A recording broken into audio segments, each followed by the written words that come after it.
മമ്പി മാമ്പി എന്ന പ്രശസ്തമായ നാമം എന്ന് വിളിക്കപ്പെടുന്ന മമ്പി ശരത്ത് പ്രത്യേകിച്ച് ബന്ദികളാക്കിയ ആനകളുടെയും ക്ഷേത്ര ഉത്സവങ്ങളുടെയും ലോകത്ത് അറിയപ്പെടുന്നു. അദ്ദേഹം ഒരു പ്രധാന ഓൺലൈൻ പിന്തുടരുന്നു, മാത്രമല്ല ഒരു മാഹൌട്ട് അല്ലെങ്കിൽ ആന പരിപാലകൻ എന്ന നിലയിൽ അദ്ദേഹം അംഗീകരിക്കപ്പെട്ടിരിക്കുന്നു. മമ്പിരത്തിന്റെ ജോലിയെയും അംഗീകാരത്തെയും കുറിച്ചുള്ള വിവരങ്ങളുടെ സംഗ്രഹം ഇതാ. ആനകളുമായുള്ള ബന്ധം. മമ്പി ശരത് ആന ചിറക്കൽ കാളിദാസനുമായി ബന്ധപ്പെട്ടിരിക്കുന്നു. ഒബരക്കര കാളിദാസൻ, അക്കവില വിശ്വനാരായണൻ എന്നിവരുൾപ്പെടെയുള്ള നിരവധി ആനകൾക്ക് അദ്ദേഹം ഒരു മാഹൌണ്ടുണ്ട്. ഒരു മാഹൌട്ടും ആനയും തമ്മിലുള്ള ബന്ധം കേരളത്തിന്റെ ആന സംസ്കാരത്തിന്റെ നിർണായക ഭാഗമാണ്. ചിറക്കൽ കാളിദാസനുമായുള്ള മമ്പിയുടെ ബന്ധം ആരാധകരുമായി ജനപ്രിയമായിരുന്നു. ഒരു മാഹൌട്ടിൽ പ്രവർത്തിക്കുക. കേരളത്തിൽ ഒരു മാഹൌട്ടിന്റെ പങ്ക് ബഹുമുഖവും വളരെ ബഹുമാനിക്കപ്പെടുന്നതുമാണ്. മമ്പിയുടെ ഉത്തരവാദിത്തങ്ങളിൽ കുളിച്ച് ഭക്ഷണം നൽകാനും അവരെ പോഷിപ്പിക്കാനും ക്ഷേത്രോത്സവത്തിനും മറ്റ് സംഭവങ്ങൾക്കും ഒരുക്കുന്നതിനും മാമ്പിയുടെ ഉത്തരവാദിത്തങ്ങൾ ഉൾപ്പെടുന്നു.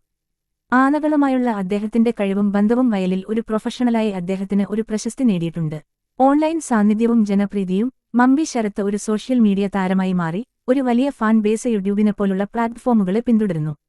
ഒരു മാഹൌട്ടിന്റെ ഈ ആധുനിക സെലിബ്രിറ്റി നില ആഴത്തിലുള്ള സാംസ്കാരിക കണക്ഷനുള്ള ഒരു തെളിവാണ്. കേരളങ്ങൾക്ക് അവരുടെ ക്ഷേത്ര ആനകളുണ്ട്.